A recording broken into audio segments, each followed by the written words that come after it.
अस्सलाम वालेकुम। गल्फ खबरें में आप तमाम लोगों को वेलकम करते हैं। जैसा कि आप तमाम लोगों ने थंबनेल के ऊपर भी पढ़ लिया होगा कि आज के दिन जद्दा में इंतहाई अफसोसनाक हादसा पेश आया है।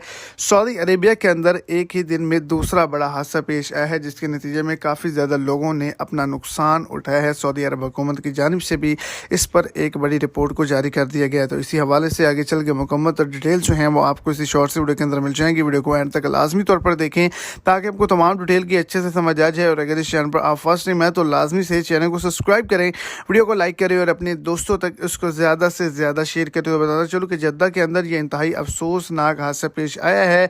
हराज सवारीख में ये हादसा पेश आया है जो होलनाक आतिशज़दगी के सद में आया है। इसके अंदर काफ़ी ज़्यादा लोग मौजूद थे जो शदीद झुलस गए हैं, लेकिन किसी भी किस्म के जानी नुकसान का सामना नहीं करना पड़ा। जद्दा की ये बड़ी मारूफ मार्केट के अंदर आग लगी है, जिसके नतीजे में बहुत ही ज़्यादा माली नुकसान का भी सामना करना पड़ा है और लोग जो हैं वो भी शदीद ज़ख्मी हो चुके हैं।